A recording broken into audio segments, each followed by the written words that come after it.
Oke, selamat berjumpa kembali kawan-kawan semua. Kali ini saya akan membahas masalah-masalah yang sering dialami pada regulator paintball ya. Nah, masalah pertama yang sering dialami adalah setelah membeli regulator paintball ada kendala. Walaupun angin ditabung penuh ya, atau taruhlah 2000 PSI, tetapi angin tidak bisa masuk ke chamber ya, atau di chamber kosong. Itu permasalahannya adalah sederhana. Mungkin bagi kawan-kawan yang belum paham, saya akan sedikit berbagi informasi ya. Karena dalam kita membeli regulator bawaan dari tokonya atau regulator yang baru, itu ada suatu kayak gini ya, penutup ya di sini ya, atau kayak valve ya. Nah, ini coba saya buka ya. Akan saya buka dan saya perjelas lagi ya. Tapi ini sebenarnya cuma awal aja ya, atau bagi benar-benar sahabat yang masih belum tahu atau masih pemula ya. Coba kita buka ya.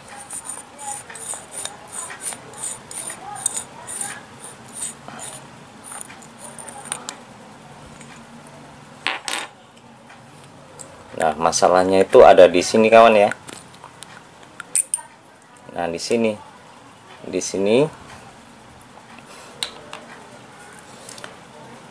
ada ini ya, ada termasuk teflon atau valve-nya ya, dia masuk di sini. Nah, itu masalah di sini kawan ya. Seumpama ini sudah saya tutupkan ya, ini saya tutupkan, dan di sini tabung ya, di sini tabung sudah terisi angin, dan indikator mano di regul taruhlah kita ambil 2000 PSI aja ya, tetapi di output tidak keluar atau tidak ada angin di chamber, karena angin yang dari tabung ini dia akan menekan valve ini ya, akan menekan ini dan tertutup. Makanya angin tertahan di sini, tidak ada angin yang masuk ke chamber. Nah, makanya bagi kawan-kawan khususnya yang belum tahu tentang regulator dan baru beli dari toko, coba dilihat dulu kalau emang ini udah terpasang, baiknya kita lepas dulu ya. Kita buka kedua ini ya, kita buka tadi. Setelah kita buka, dan ini dilepas ya. Nah, di sini ada teflon dan ada pernya ya. Di sini ada per juga. Kita lepas, kemudian kita pasangkan lagi ya. Kita pasangkan lagi. Nah, kita pasangkan lagi. Setelah dipasangkan, kita kancing semua dan baru siap dipakai ya. Ini masalah yang pertama. Dan untuk masalah yang kedua yang sering terjadi ya, angin keluar dari sini, dari sela-sela ini ya. Jika hal itu terjadi pada unit kalian, langkah yang perlu kita ambil adalah kita membuka lagi kedua baut ini ya. Ini sengaja sudah saya buka biar menghemat durasi ya. Setelah kita buka,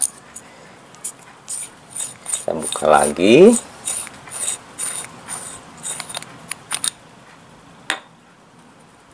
dan masalahnya di sini kawan ya, di seal yang ini. Nah, di seal yang ini sudah rusak atau sobek, intinya di seal ini mengalami kebocoran dan ini wajib diganti ya. Ini permasalahan yang kedua. Dan ada lagi permasalahan ketiga. Setelah kita pasang di unit kita, taruhlah ini kita pasang ya, nggak usah terlalu kencang karena ini cuma buat sebuah tutorial aja ya. Nah, setelah ini dipasang di unit kita, dan input atau angin dari tabung di sini taruhlah sekitar 2000 PSI, kita ambil 2000 PSI lagi ya. Tetapi di output atau di chamber sama, dia juga 2000 PSI. Setelah kita naikin lagi input 22 atau 2500 PSI, di output atau di chamber juga mengikuti ini sama ya. Intinya berarti ada kebocoran atau angin lolos dari sini tanpa ada istilahnya regulator ini tidak bekerja sama sekali ya.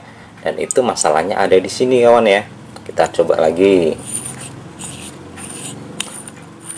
Nah, masalahnya kalau yang seperti itu, masalahnya di ini. Nah, di teflon ini kawan ya. Ini kan teflon ini. Nah, ini teflon, dia menekan ini ya, menekan rumah ini ya, teflon ini ya. Dia tidak presisi lagi di situ, makanya mengalami kebocoran dan angin istilahnya loss ya. Dia tanpa ada pengontrol ya, dia langsung dari tabung sama aja langsung masuk ke chamber ya. Nah, itu jika terjadi di unit kita yang mengalami kebocoran pada regul dan masuk ke output ya. Intinya output sama dengan input ya, atau ini tidak menahan sama sekali. Masalahnya ada di sini. Nah, masalahnya ada di sini ya. Di teflon ini biasanya sudah karena pemakaian ya, dia akan sedikit cekung atau baret karena kotoran ya. Ya, solusinya kita cek dulu apa di sini atau di perumahannya ini tadi ya. Intinya kita cek sama-sama. Jika di perumahannya ini yang kita haluskan pelan-pelan. Kalau permasalahannya di sini, kita juga bisa mengamplasnya pelan-pelan dengan amplas halus ya. Tapi jangan memakai amplas yang kasar kawan ya, karena kuningan ini jika dia ikut ke amplas 0, berapa mili aja, itu udah berganti ya, udah beda lagi dengan susunan yang sama ya. Ya, nanti outputnya akan berubah ya. Jadi intinya kita cek di sini di teflonnya ini, dan kita haluskan lagi.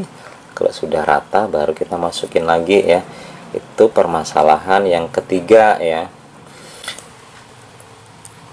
Dan ngomong-ngomong tadi belum saya jelaskan ya, kok beda dengan regulator yang beli dari toko ya. Regulator baru kok tidak begitu. Dari segi manometer, dari segi dispring, ini semua udah saya ganti kawan ya. Manometer juga udah saya ganti. Dan jika sahabat semua ingin mengganti manometer di regulator ya, hendaknya kawan-kawan menyiapkan teflon dulu ya, karena dari bawaannya di sini cuma ada lem ya. Jadi jika kita sekali aja membuka manometer ini dari bawaan pabriknya ya, otomatis akan bocor kembali. Walaupun kita lem akan bocor kembali. Jadi solusinya ya kita pakai teflon di sini, baru kita masukin manometer yang baru ya, kita kencangin ya. Nah, itu dijamin tidak akan keluar angin atau angin tidak akan bocor dari sini ya. Dan untuk di spring ini sudah saya ganti ya, saya ganti dengan yang coklat ya, karena di spring bawaan bukan saya membanding-bandingkan ya, tetapi untuk di spring bawaan biasanya akan cepat berubah bentuk ya. Dia akan cepat berubah bentuk, tetapi tergantung pemakaian kita. Jika kita memakai output di bawah 18 ya, mungkin akan lumayan awet ya. Tapi kalau kita sering merubah-rubahnya atau kita sering bermain output yang gede atau yang tinggi, maka di spring bawahan ini kita lihat dulu ya. Maka di spring yang bawaan ini dia akan cepat berubah bentuk ya.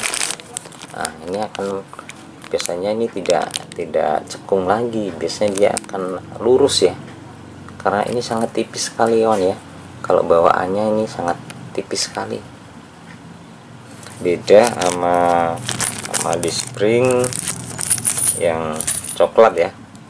Nah, kalau yang ini tebal kawan ya, ini tebal. Tetapi untuk susunan di spring saya tidak akan membahas kawan ya, karena susunan di spring biasanya akan berbeda-beda. Susunan di spring saya di sini sekitar 19 PSI outputnya ya, karena ini sudah saya mainkan dengan amplasan di sini ya. Jadi untuk susunan di spring baiknya kawan-kawan inisiatif sendiri ya, atau berkreasi sendiri ya, atau mencoba membolak-balik menyusun sendiri ya, maka akan sesuai atau akan ketemu dengan apa yang kawan-kawan inginkan ya. Karena di paket pembeliannya biasanya juga sudah dibawain kayak gini kawan ya. Ini untuk menambah ya,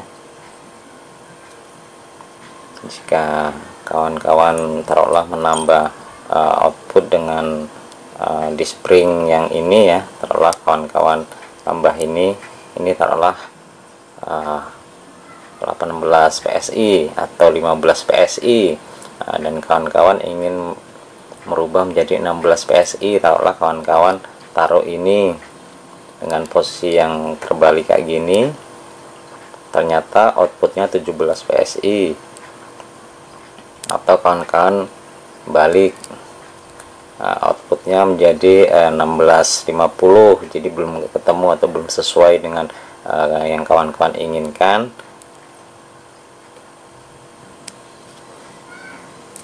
Jadi kawan-kawan bisa menambahkan ini ya, kawan-kawan bisa menambahkan ini dan coba-coba lagi ya. Jadi kawan-kawan bisa menambahkan ini ya. Intinya untuk masalah di spring kawan-kawan bisa berkreasi sendiri atau menyusun sendiri sesuai dengan keinginan kawan-kawan ya, atau di video-video rekan-rekan juga sudah banyak ya. Untuk kali ini saya tidak akan membahas masalah susunan di spring, karena rata-rata sih akan selisih ya. Susunan saya di sini juga belum tentu sama dengan unit kalian, jika unit kalian juga memakai susunan yang kayak gini kawan ya. Oke, kita lanjut. Dan dari segi seal kami sarankan kalau untuk tekanan tinggi kita jangan memakai nitril yang biasa ya, atau yang N70 ya. Usahakan kita pakai nitril yang sornya 90 ya, karena dia kekerasannya lebih tinggi ya.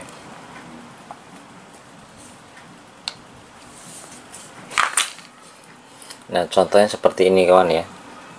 Ini sama-sama seal, tidak terlihat ya perbedaannya ya, kalau kita tidak benar-benar tahu dan apa yang kita pesan ya.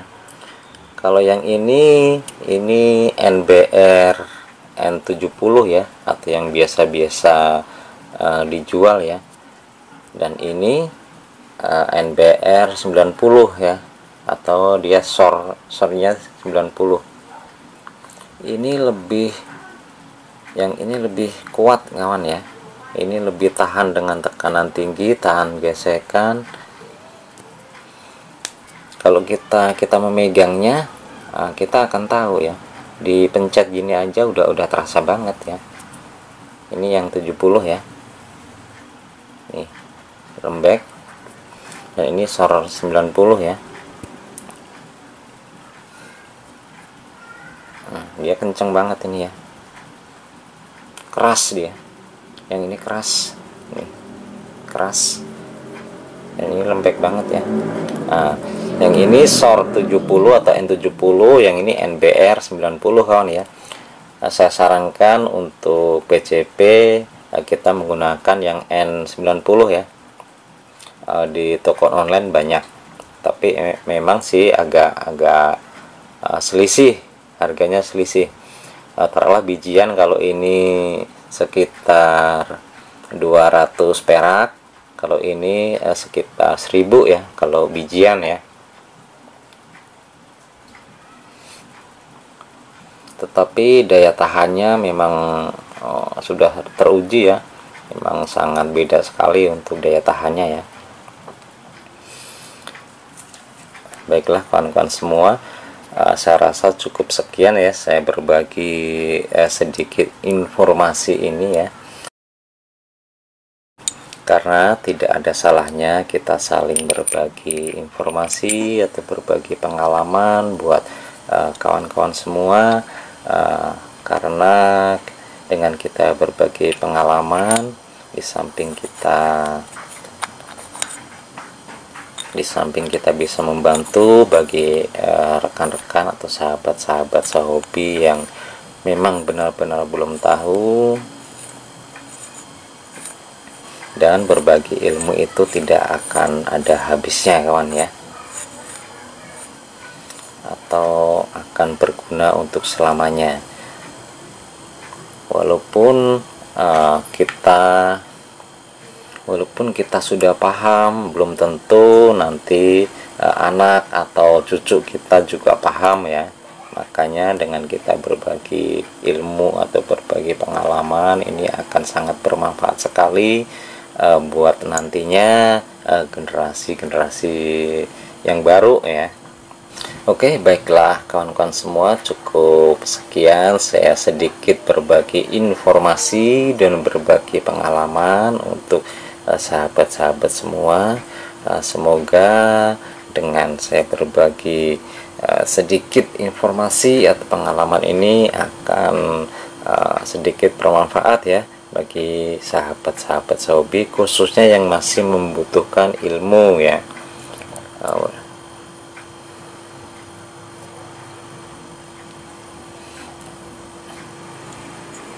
Baiklah, cukup sekian saya ucapkan terima kasih bagi kawan-kawanku semua yang selalu mendukung channel kami, dan saya ucapkan semoga kawan semua selalu sehat dan dimudahkan segala urusannya, amin.